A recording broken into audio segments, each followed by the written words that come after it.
Laura Sarabia, la ex jefe de gabinete, esta mujer cristiana, de ideas conservadoras, menuda, pero de armas tomar, que a sus 28 años se convirtió en la dueña de Gustavo Petro, está de vuelta.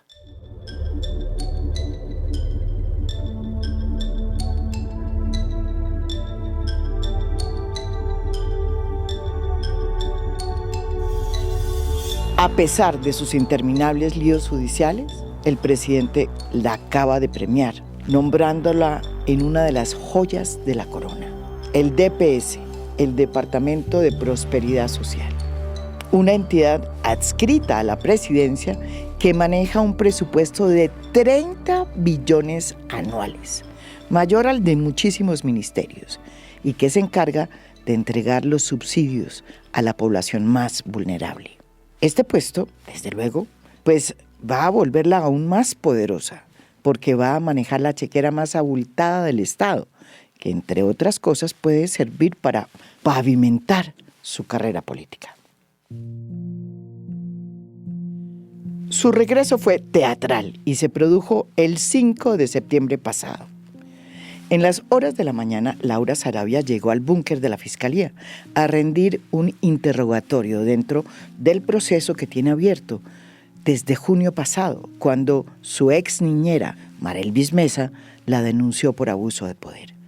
Fuertemente escoltada, Sarabia se bajó del carro, en compañía de su abogado, y entaconada se abrió camino con paso firme por entre los flashes de las cámaras, con la soltura y seguridad de una modelo de pasarela. Tenía razones de sobra para sentirse bien. Era su primera aparición como directora del Departamento para la Prosperidad Social, el DPS. Los medios que ella tanto mimó durante los 8 meses que gobernó a Colombia estaban abriendo sus páginas web con las fotos de su ceremonia de posesión, ocurrida el día anterior, en las que se veía un presidente muy contento de volverla a recibir en Palacio. Su nombramiento era también una demostración, digamos la verdad, de que seguía teniendo una gran influencia sobre él, sobre el presidente, porque había conseguido ganarle la partida a buena parte de sus asesores, que no veían conveniente que Laura Sarabia regresara al gobierno, cuando estaba de por medio un proceso judicial y estaba a puertas además de saber si iba o no a ser imputada. Al presidente no le importó que Sarabia llegara con un bulto lleno de cuestionamientos, ni que hubiera sido la protagonista del escándalo que más daño le ha hecho a su gobierno. Esta noche apareció muerto un coronel que trabajaba en inteligencia de la Presidencia de la República. Era uno de los investigados por las chuzadas a la exniñera de Laura Sarabia. Catalina Vargas, ¿qué se conoce de la muerte del coronel? Jorge Alfredo, lo que se sabe hasta el momento es que se trata del coronel Oscar Darío Dávila, jefe de coordinación de protección. Ese día de septiembre se notaba que a Sarabia le resbalaban todos esos señalamientos. Nunca, además, le ha dado la cara a las acusaciones de su exniñera, quien la señaló de hostigarla y de forzarla a que se hiciera una prueba de polígrafo, con el fin de que aceptara su participación en un robo de $7,000 que habían sido sustraídos de su apartamento en enero de este año. Sarabia también nos debe la explicación de por qué la policía, que supuestamente estaba investigando el hurto en su casa, recurrió a trampas, a fuentes falsas, para interceptar el teléfono de la exniñera que la había denunciado.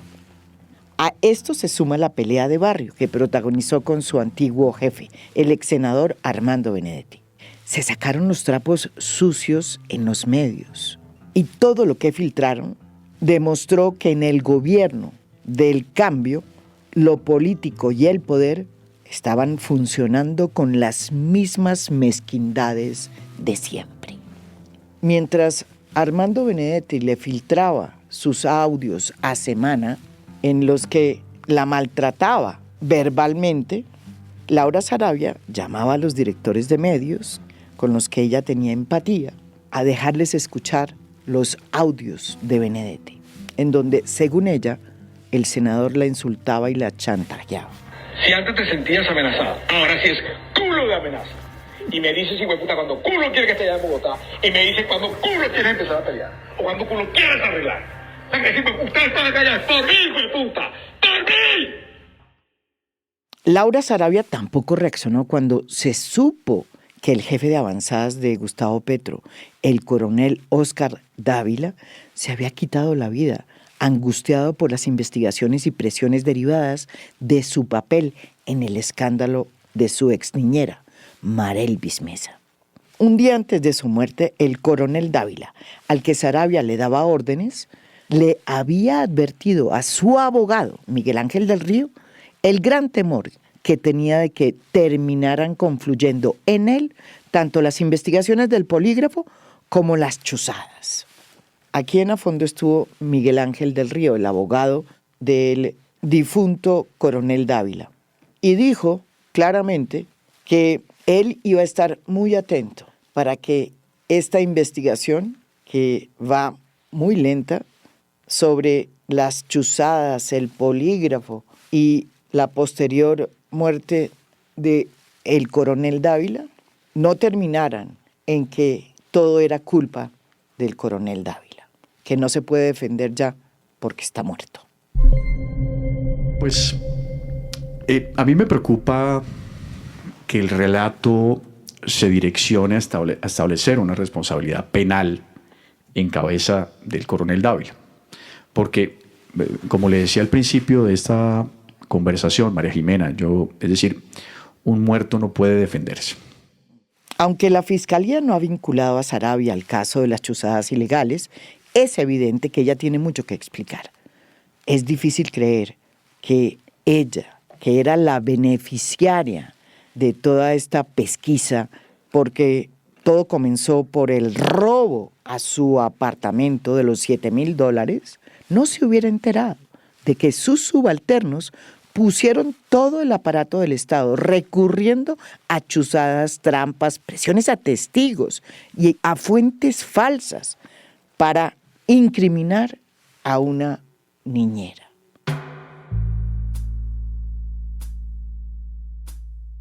Con una sonrisa a flor de labios, Laura Sarabia caminó hacia la oficina donde la esperaba el fiscal del caso, hasta que los medios la perdieron cuando ella y su abogado entraron a su despacho.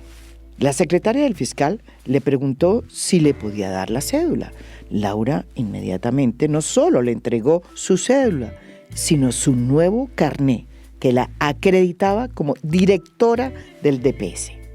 Al cabo de unos minutos salió el fiscal del caso y le informó lo que Laura Sarabia y su abogado ya sabían, desde que se habían bajado de su carro con toda la pompa.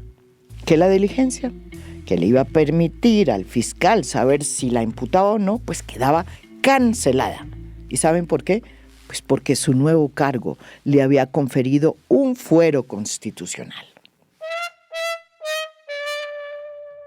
Es decir, que de ahora en adelante su caso lo investigaría un fiscal delegado ante la Corte y no un fiscal local como el que la había citado.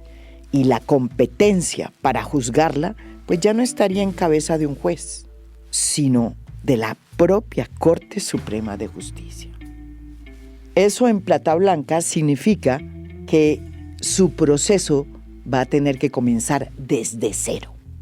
Sarabia hubiera podido enviar una carta a la Fiscalía en el búnker para decir que por razones del nuevo cargo, etcétera, etcétera, etcétera, pero prefirió montar un show para desafiar a la justicia. Unos dirán que de esa forma Laura Sarabia pues, podrá probar más rápido su inocencia, como ella sostiene, porque va a salirse del búnker y de los sesgos de Barbosa. Otros dirán que fue una jugada de Petro para salvarla de una posible imputación. Ambos escenarios, pues, son una vergüenza. Desde esta orilla hemos criticado la gestión de Francisco Barbosa y hemos resaltado su falta de independencia, su agenda política y su decisión de proteger siempre a sus amigos y a los poderosos. Pero también hay que cuestionar el hecho de que se haga lo mismo del otro lado. cuando un presidente utiliza el poder para interferir en un proceso de una funcionaria y esa funcionaria adquiere un fuero constitucional que la beneficia eventualmente, pues también hay que decirlo. Me remito solamente a un trino que se hizo viral cuando se conoció el nombramiento de Laura Sarabia, un trino de Gustavo Petro, escrito en el 2014, cuando él era alcalde de Bogotá. Miren lo que decía sobre los funcionarios con líos judiciales. Todo funcionario de libre nombramiento y remoción en mi administración sobre el que recaiga sospecha de corrupción se ha ido y se irá. Sin dejar de sonreír, Sarabia abandonó el recinto como si se hubiera salido con la suya y se fue a su encuentro con los flashes de las cámaras. Ella no habló, pero su abogado leyó un comunicado en el que, además de decir que su cliente era una víctima de la exniñera y que nunca había ordenado que le practicaran a ella el polígrafo, anunció que iban a citar al fiscal Barbosa como testigo. Que el propio fiscal general de la Nación, doctor Francisco Barbosa, es testigo de excepción de que Laura Sarabia nunca ha querido ni ha aceptado privilegios en razón del cargo que ocupa, motivo suficiente para que la defensa los llame a rendir declaración. No tememos a la búsqueda de la verdad en una recta administración de justicia que respeten las garantías y los derechos procesales. Por eso la defensa ha radicado una petición el día de hoy para que, mediante una solicitud que estamos haciendo de manera respetuosa, sea convocado a declarar el doctor Francisco Barbosa. Esta citación formal en realidad es una amenaza tácita al fiscal general y tiene que ver con una llamada que él habría hecho a Laura Sarabia el 15 de febrero pasado, cuando la entonces jefa de gabinete acababa de presentar una denuncia en la fiscalía por el robo de sus $7,000. Según lo reveló el abogado Miguel Ángel del Río, que dice que Sarabia tiene el registro de esa llamada, el fiscal Barbosa le habría dicho a Laura que él estaba pendiente de su investigación y que estaba ahí para apoyarla. El anuncio de que iban a citar al fiscal Barbosa para posiblemente acusarlo de tráfico de influencias era en el fondo el objetivo del show y la razón por la cual habían montado la pasarela. Pero, ¿y quién entonces es esta mujer de 29 años que, a pesar de su poca experiencia, es capaz de amenazar al fiscal Barbosa, de desafiar a la justicia con un show que los medios se tragaron enterito y conseguir que el presidente la nombre, a pesar de sus líos judiciales, en un cargo que le da un fuero constitucional que evidentemente la beneficia? La historia de cómo una mujer de derechas, de convicciones religiosas, logró ascender al Olimpo del petrismo y convertirse en el gran poder del primer gobierno de izquierda, pues es uno de los enigmas de esta administración. Durante los 8 meses que manejó los hilos del poder, Laura Sarabia concentró en ella un poder inconmensurable que terminó por desbordarla. Su vida cambió de manera vertiginosa en muy poco tiempo, sin que hubiera tenido momentos para entender qué era lo que estaba por venir.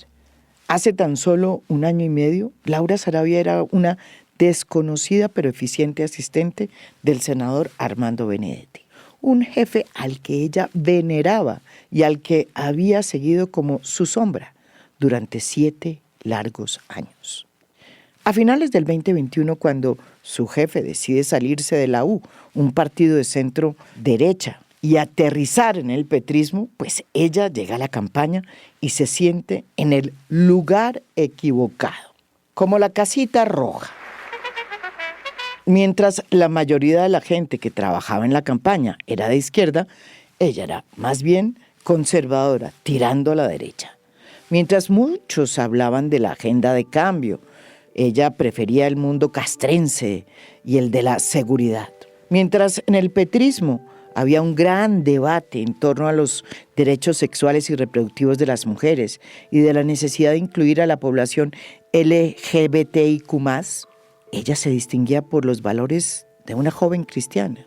Saravia era hija de un militar de la Fuerza Aérea y siempre les dijo a sus amigos que su mayor aspiración era la de llegar a ser ministro de Defensa. Sin embargo, poco a poco fue encajando como la mano derecha de Armando Benedetti. Y los prejuicios que tenía frente a Gustavo Petro, que eran evidentes y que todo el mundo los conocía, se fueron evaporando. Cuando ella dio su testimonio ante el Consejo Nacional Electoral, que la llamó dentro de la investigación que se abrió sobre la posible entrada de dineros en la campaña de Gustavo Petro, que no habrían sido registrados en sus cuentas, ella dijo lo siguiente. En esta oportunidad, ante los honorables magistrados del Consejo Nacional Electoral, respondí los cuestionamientos que me hicieron y di claridad sobre mis funciones y actividades realizadas en la campaña del presidente Gustavo Petro Urrego. Reiteré que mi rol en la campaña era la construcción de la agenda del entonces candidato presidencial y que no tenía relación alguna con la financiación de la campaña. Ella, como ustedes la oyeron, dijo que solo había manejado la agenda del candidato y que por eso no sabía nada sobre otros temas. La realidad es que Laura Saravia no manejaba la agenda del candidato en la campaña, sino que era la asistente de Benedetti, quien era en ese momento el jefe de la campaña de Gustavo Petro. Para donde Benedetti iba, Laura Saravia iba. No tenía autoridad, me aseguran mis fuentes, para ejecutar ni dar órdenes, pero sí vio y oyó todo. Su relación con Benedetti se deterioró cuando ella fue nombrada jefa de gabinete del presidente Gustavo Petro. Mientras ella ascendía como una estrella nueva en el universo de la política nacional, al senador le abrían un proceso de enriquecimiento ilícito y corrió además el rumor de que lo iban a meter preso. Ella, que tenía las llaves del poder, decidió sacar a Benedetti del llavero, acto que fue considerado como una traición por el ex senador.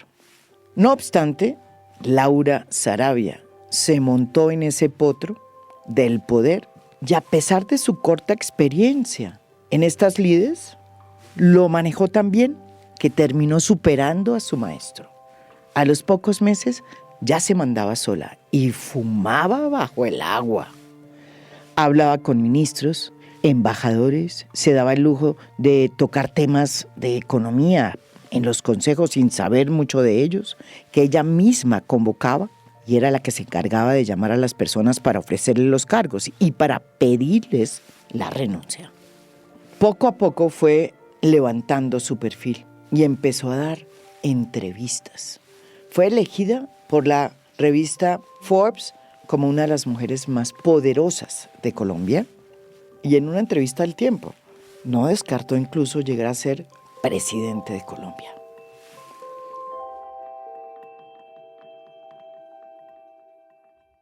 Benedetti, acorralado y viendo que Laura lo había mandado al ostracismo, decidió pasar a la ofensiva y a ayudar a que la historia de la ex niñera, que también había sido la niñera de sus hijos, pues llegara a semana. La telenovela que vino después, pues ya la conoce el país. Contra todos los pronósticos, Laura Saravia logró convertirse en la mujer más poderosa de Colombia. Y la base de su poderío fue que concentró en ella todos los puestos claves que había en la presidencia, cosa que no hizo ni María Paula Correa. ¿Se acuerdan? La poderosa jefa de gabinete de Duque, que apareció en una portada de semana como el poder detrás del trono. Laura fungía como secretaria privada porque manejaba la agenda del mandatario. Era también la jefe de gabinete porque era la que convocaba y coordinaba el Consejo de Ministros.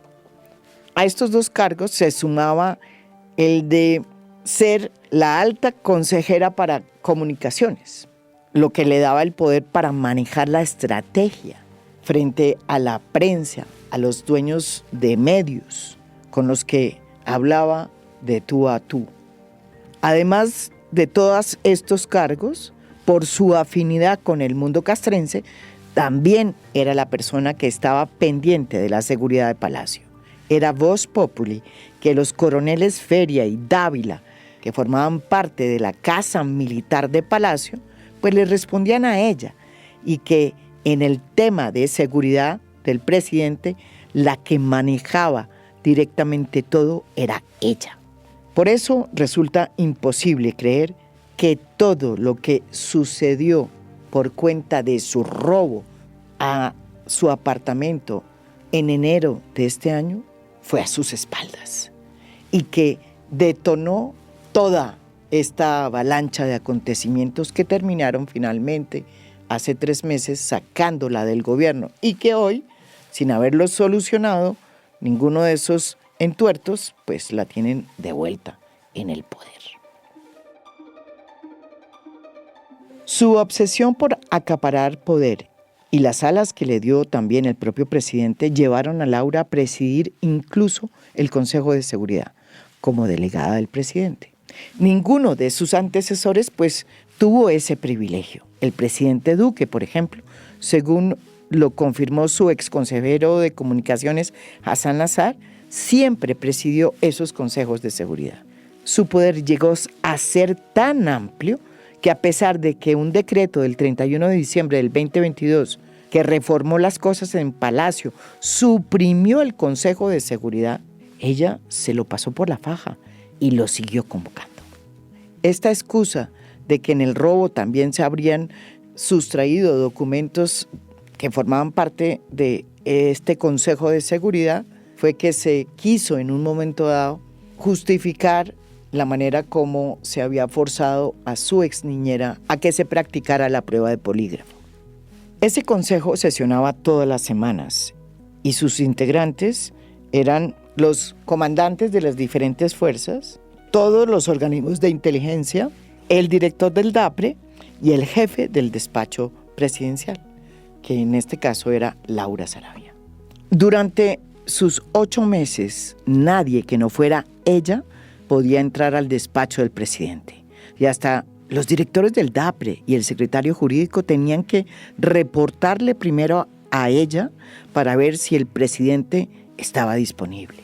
Saravia mandó construir una puerta de seguridad en el piso 3 donde queda el despacho de Gustavo Petro y ordenó que todas las consejerías que quedaban ahí pasaran a otros despachos para quedarse con el monopolio del acceso al presidente.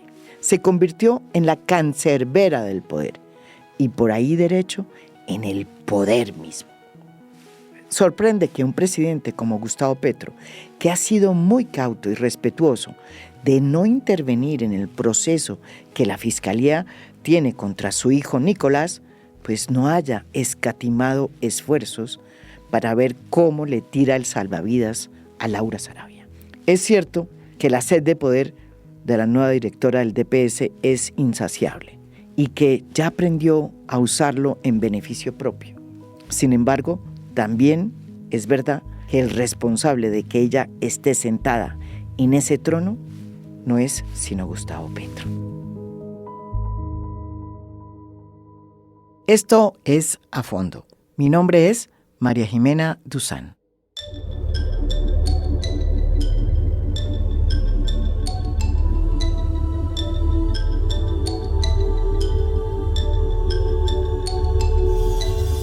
A Fondo es un podcast producido por Mafialand. Producción general, Lucy Moreno. Postproducción de audio, Daniel Chávez. Música original del maestro Óscar Acevedo. Nos pueden escuchar también en mi canal de YouTube. Gracias por escuchar. Soy María Jimena Duzán.